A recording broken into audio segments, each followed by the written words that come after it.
आज हम जिस लेखक का जीवन परिचय पढ़ रहे हैं उनका नाम है आचार्य रामचंद्र शुक्ल।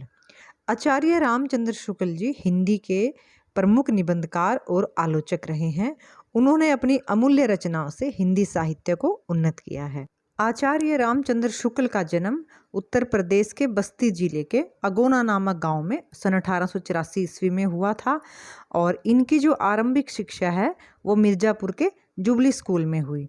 इनके पिताजी श्री चंद्रबली शुक्ल मिर्ज़ापुर में कानून गो थे और इन्होंने अपनी 10वीं की जो परीक्षा है वो मिशन स्कूल से उत्तीर्ण की। गणित में कमज़ोर होने के कारण ये ज़्यादा पढ़ाई नहीं कर सके। जो इनके पिताजी थे वो उर्दू, फारसी और अंग्रेजी को बहुत पसंद करते थे, लेकिन जो इनकी माताजी हैं आचार्य रामचंद्र शुक्ल की, कहा जाता है कि वो महाकवि तुलसीदास के वंशावली में पैदा हुई थी। उन्हीं के वंश में आगे चलकर आने वाली पीढ़ियों में उनका जन्म हुआ था।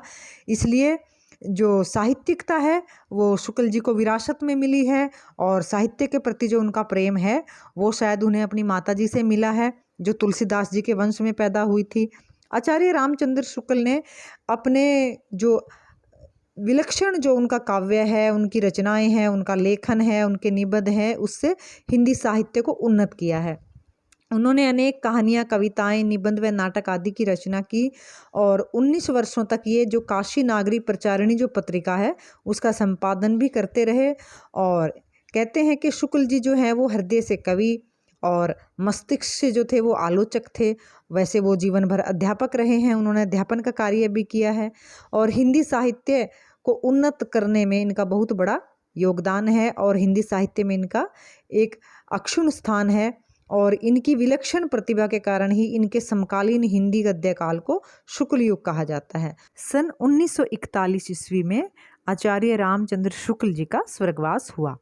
आचार्य रामचंद्र शुक्ल जी के सभी निबंध विचारात्मक हैं, उनमें गंभीरता और प्रौढ़ता है और इनके बहुत सारे जो निबंध हैं जो चिंतामणि प्रथम भाग में जो संकलित हैं वे मनोविकार एवं साहित्य सिद्धांत संबंधी निबंध हैं।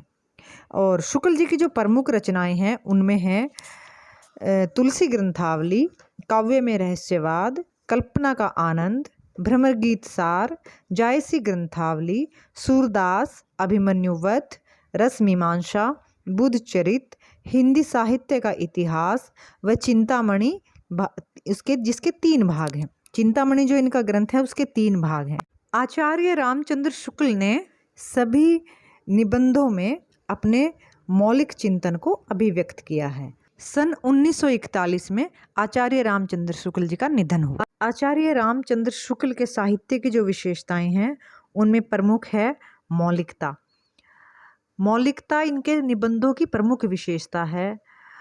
जैसे इनका निबंध है एक साहित्य, इसमें इन्होंने साहित्य की परिभाषा, धर्म, लक्षण, व्याप्ति आदि तत्वों पर विचार करते हुए अपनी उस मौलिक विचारधारा को व्यक्त किया है जिसके आधार पर वे भारतीय और पाश्चात्य समीक्षा के जो सिद्धांत हैं और जो प्रणालियां हैं उनमें समन्वय स्थापित करते हैं। इसके बाद है गंभीर विवेचन शक्ति। गंभीर विवेचन शक्ति जो है उनके निबंधों की एक विशेषता है।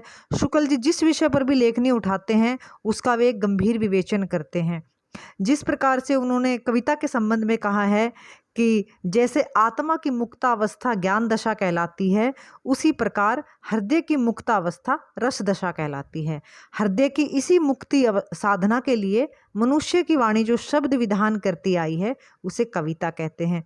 इससे सुंदर कविता की और कोई परिभाषा नहीं हो सकती है। और जो कथन का चमत्कारिक ढंग है, अपनी बात को जो चमत्कार पूर्वक वो कहते हैं वह तुरंत हमारी समझ में आ जाती है।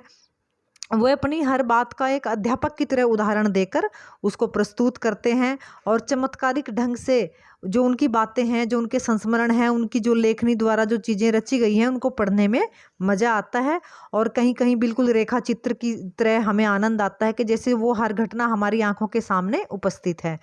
और व्यंग विनोद भी उनकी साहित्य की एक विशेषता है। वो हंसते हंसते और हास्य व्यंग से अपनी बात को अपने पाठकों तक पहुंचाते हैं। उनके निबंधों को रोचक, पूर्ण और मनोरंजक जो बनाता है वो व्यंग विनोद ही है। उन्होंने राजनीतिक, सामाजिक, धार्मिक और विभिन्न क्षेत्रों में जो फैली विसंगतियां हैं उन पर अपने व्यंग विनोद के द्वारा करारा प्रहार किया है। आचार्य रामचंद्र शुक्ल जी की जो भाषा है वो शुद्ध जो तत्सम प्रधान परिनिष्ठित जो खड़ी बोली है वो है, जिसमें जगह जगह उन्होंने उर्दू, फारसी, अंग्रेजी, तद्भव और देशज शब्दों का बहुत ही सहज रूप से उन्होंने प्रयोग किया है।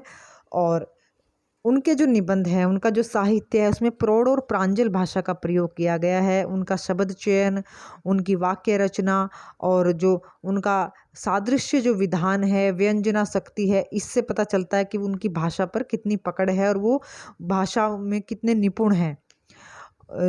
शुक्ल जी ने का जो निबंध है, जो उनके साहित्य हैं, वो हिंदी साहित्य की एक अनुपम निधि हैं।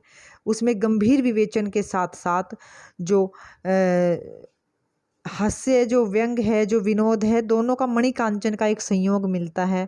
और भाषा पर एक लेखक का कितना अधिकार है, कितनी निपुणता है, वो जो उसका पांडित्य है, वो उनके निबंधों में देखने को मिलता है। और जो उनकी जो भाषा है, उसमें उसे जो है अपने भावों और विचारों के अनुरूप ढालने के लिए वो जो अपने शब्दों का चयन करते हैं, उसमें देशज शब्द भी हैं, उसमें फारसी शब्द भी हैं, जैसे छिछोरा, लंपट और गवाहा, मुलाकात, शैतान, दांत, और जो तत्सम जो शब्द हैं, माधुर्य, स्वानुभूति, निष्ठुरता, अनुकरणीय इत्यादि। तो शुक्ल जी का जो साहित्य है वो हिंदी की अमूल्य निधि है और हिंदी साहित्य उनका हमेशा ऋणी रहेगा।